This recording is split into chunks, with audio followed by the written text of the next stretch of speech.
Hey everybody, it's Tyler Austin. Thank you so much for watching. So I just want to do a quick video on an update on this AKP that I got, like, what was it, probably 2 or 3 months ago now. As many of you probably have seen my unboxing video of this that I did when I first got it. If you haven't seen it, I'll have it linked up here somewhere above and you can watch that if you'd like. But I just want to do a quick update video, even though this has been kind of a star or featured on many of my other recent videos, specifically on AKs. I just want to do a video specifically on what I've done to it since I got it. So let's just do this Grantham style, if you will, and go from tip to butt. Well, actually, first off, I did end up painting it. Obviously, it came black, but I ended up doing this kind of foliage, dark green, brown, and tan paint job to it. If you'd like to see how I did that and like to see how I painted this, I'll have another link somewhere up here above how on how to paint your rifle, and you can see how I painted this. So going from there, first off, I replaced the original booster with a 4-piece Bulgarian flash hider. The boosters are known for producing pretty big fireballs, and that might be cool as a range toy, but I view these as tools, so I want really good flash hiding capability. So I put this Bulgarian 4-piece on there, which is probably one of the best flash hiders out there on the market, especially for AKs. Moving on from there, I replaced the furniture, and I ended up putting this SLR Rifleworks free-floated handguard and rail on it. They make one specifically for the AKP and AKV, the AKV just being the 9mm version of this. That's what I have on here. I know you can't really see it terribly well because I have it wrapped in camel wrap. But I'll run pictures through here so you can see what it looks like without all the wrap on it. This rail is fantastic. I absolutely love it. It's m-lok, so you can attach anything that you need to attach to it. The gas tube is obviously railed as well, so you can put whatever you need to on there. And it's totally free-floated, which is awesome, which really improves the accuracy of the AK. I'm going to do a specific video on this here in the near future. But free-floated rails, just like AR-15s, really help improve accuracy, and this SLR Rifleworks rail is free-floated. One thing I had to do to it that I wasn't terribly pleased about, and this wasn't to fit the rail to the rifle, by the way, so I want to make that clear, because the rail will fit around this, but I did have to remove the handguard retainer and the sling loop. I typically do not like doing stuff like that because it is technically a permanent modification, although you can get handguard retainers and sling loops that actually kind of bolt onto the barrel in the event that you need to replace it. But I generally don't like doing stuff like that because, again, it is fairly permanent. But I had to do that, again, not to fit the rail to the rifle because it will fit around that retainer, but because when I put a light on there, and more specifically on the light here in a second, but when I put the light on there with the m-lok, the light was pressing up against that retainer and preventing me from really securing that light to the rifle, and it was also putting pressure on the barrel too, so I couldn't have that, and I just ended up cutting it off. Again, I typically don't like doing stuff like that, but I don't really ever plan on replacing or using anything different other than this SLR rail on this pistol, so I really didn't have too much of a problem doing so. So yeah, that's the rail I have on it. Absolutely fantastic. I love it. I highly recommend SLR Rifleworks rails. They are fantastic. And talking about lights, many of you probably noticed I did end up putting a different light on this. Originally, I had a Streamlight HLX mounted on this. This thing right here, and I ended up taking it off because, well, as you can see, it doesn't work anymore. I've had nothing but bad luck with this thing, unfortunately, because I do kind of like the light. At least it's the features of it. It has a really good output. It uses a surefire mounting system, so it's really easy to mount it to rifles and stuff. The body's good. The bezel's pretty big, but other than that, it's a fairly well-designed light, at least feature-wise, but I've had nothing but poor reliability out of this thing. It dies under recoil, and it'll stop working, and then you'll shoot a few more rounds. Oh, and then it'll start working again, and then eventually And then eventually you'll shoot a few more rounds and it'll die again. It's just, yes, I've replaced the batteries. I've done all kinds of things to see if I could make it reliable. And I just had nothing but bad luck with this thing. So I can't have an unreliable light on this pistol or any other firearm that I own. So I just removed it. And I went to this other Streamlight. Actually, this is the only Streamlight weapon light, if you will. It's actually not even a weapon light, I don't even think. But this is the only reliable Streamlight that I've used. Alright, so I am back. So when I went to sit down and edit that video, about halfway through, which is where this took place, the audio just decided to quit and it was just muted from there on out. So here I am to basically redo the second half of the video. So let's get back to it. So as I was talking about, I ended up replacing that light, that Streamlight HLX, and I ended up putting this other Streamlight on here, which has actually been a very reliable light for me. I don't know what technically this light is. I don't think it's a dedicated weapon light, but this has actually been a very reliable light for me. And the funny thing is, I didn't even buy this light. Many years ago, my father just happened to find it in the middle of a parking lot. I think someone just took it out of their pocket, put it on the top of their car or something, and drove off and forgot about it. And it got dumped in the middle of the parking lot. My father found it and brought it back and just gave it to me. And I've been using it ever since, and it's actually been a very reliable light for me. So I ended up putting that on here. I have it mounted via a Haley Strategic Thorntail mount attached to the railed gas tube. And it works just fine, very easily to actuate and all that. It does sit up pretty high off the rail, which generally I probably wouldn't prefer. But this will probably be just a placeholder until I can get a more reliable light, probably a Surefire, and have that mounted to the M-lok on the rail. And I'll have like a pressure pad or something that I generally prefer. But this works for now. There's absolutely nothing wrong with it other than it sitting up kind of high off the rifle.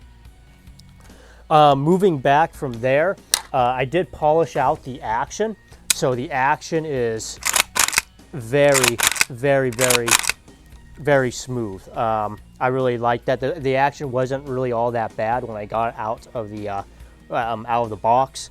But you know, I'm kind of a tinkerer, so I like to kind of work on my AKs and stuff. And I typically like going in there and polishing up the actions, making the actions really nice and smooth. And that's what I did with this. And the action is just very buttery smooth on this. Moving on to the trigger, when I polished the action, I did polish the trigger. This is the original trigger that came with the gun, so I didn't replace it with anything else. This is the original trigger, but I did go in there and polish it up a little bit. And the trigger is very nice. It has a very nice pull to it. It's very smooth. It's not crunchy at all. The reset is very positive, that's for sure. You're not missing that reset. But again, that trigger pull is just very smooth, has a very good break to it, and I just really like it. It is a single stage trigger, which most AKs come with, which personally I prefer. I'm not a big fan of two-stage triggers. There's nothing wrong with them necessarily. I just prefer single stage triggers. Again, original trigger on the gun, I just went in there, just polished it up a little bit, and made it really nice. It wasn't a bad trigger out of the box, but again, I just like going in there and just kind of making things a little bit nicer. Moving on from there, the red dot I have on this is a Holosun. I love Holosun optics in general. They're just fantastic, and they're really hard to beat for the money. So yeah, Holosun red dot mounted via a Midwest Industries Absolute Coat Witness mount. Obviously, it would be Absolute Coat Witness for like an AR-15, so it's kind of like a mid-ride height.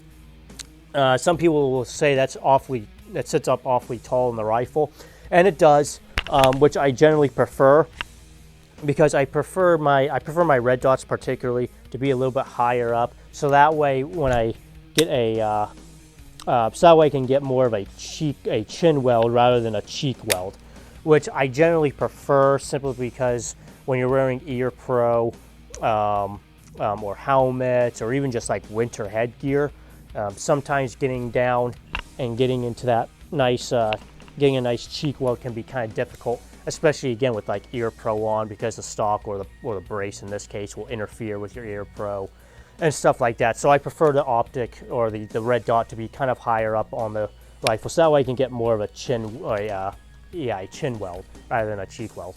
Just my personal preference. That's why I like my dots to be a little bit higher.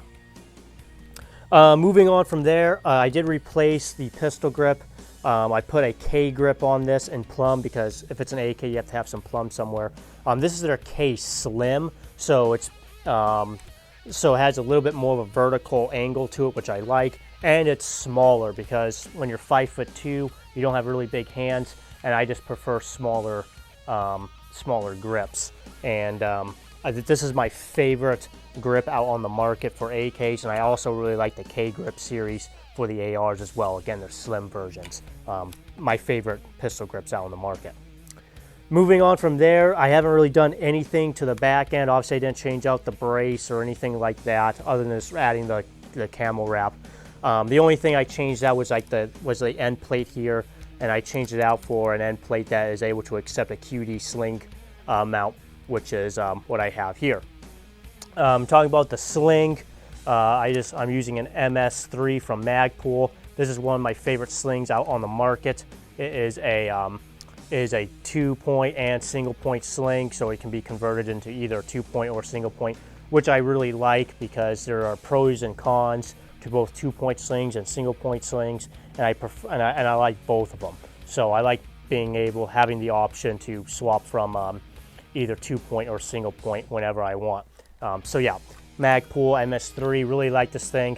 The only thing I'm probably gonna have to do to it is take it apart and chop it down a little bit, simply because even at its shortest length, it is still a little too long for my Smurf ass. When you're 5'2", nothing fits you well. Everything's too big. So don't be 5'2". So yeah, MS3 sling, and yeah, and that's really it. In terms of shooting it, I did shoot it a little bit.